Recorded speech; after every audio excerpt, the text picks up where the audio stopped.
आज के संस्मरण का शीर्षक है श्री महाराज जी की मैया। केशव देव जी की स्मृतियों में से। श्री महाराज जी जब भी बीमार होते थे तो प्राय मैया मैया पुकारा करते थे। तब सब सुनने वाले सोचते थे कि महाराज जी किस मैया को बुला रहे हैं। अतः मेरे मन में भी ये प्रश्न उठा करता था, पर उठकर रह ही जाता था। एक बार एक दर्शनार्थी ने मुझसे ये बात पूछी। तब मैंने भी श्री महाराज जी से ये बात पूछने का निश्चय किया। श्री महाराज जी ने मेरे प्रश्न का उत्तर दिया, इस प्रकार दिया। तब हम हिमालय पर तप किया करते थे, मतलब कि श्री महाराज जी। एक बार हमारे पेट में बहुत गड़बड़ हो गई। हमने पेट की शुद्धि के लिए एक पर्वतीय बूटी खा ली। उससे हमको दस्त हो गए। जब दस्त कुछ कम हुए तो हमें बहुत ज़ोर के भूख लगी, पर वहाँ हमारे भूख की चिंता करने वाला कौन था।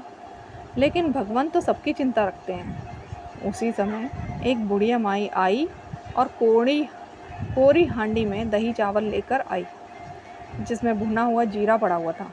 और वह हमसे बोली, बेटा तू यहाँ अकेला क्यों रो रहा है, मर जाएगा। ले ये दही चावल खा ले और नीचे उतर जा, वहाँ जाकर भक्ति का प्रचार कर।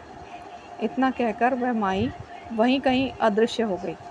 हमने हांडी ले ली, बड़े स्वाद से दही चावल खा लिए। दही चावल खाने के बाद हमें उस बुढ़िया माई की आज्ञा के अनुसार नीचे की तरफ जाना था। बड़ी प्यास लग रही थी हमें। कुछ दूर चलने पर एक किसान अपने खेतों में हल जोतता हुआ दिखाई पड़ा। हमने पानी प्राप्त करने की आशा से उसकी ओर आगे बढ़े, पर हमारा लंबा पतला वस्त्रहीन शरीर देखकर वह भूत भूत चिल्लाता हुआ अपने हल बैल वहीं छोड़कर भाग गया। पानी तो उसका रखा ही हुआ था, तो हमने वो पी लिया। पर हमने सोचा कि जब हमें समाज में भक्ति का प्रचार करना है तो हमें कपड़े तो धारण करने ही चाहिए। अतः कपड़े के छोटे छोटे टुकड़े इकट्ठे कर उनकी गुदड़ी बनाई और उस चोले से अपना शरीर ढक लिया। हमारी तो एक ही मैया है, हमारी तो वही मैया है और उसे ही हम पुकारा करते हैं। धन्यवाद।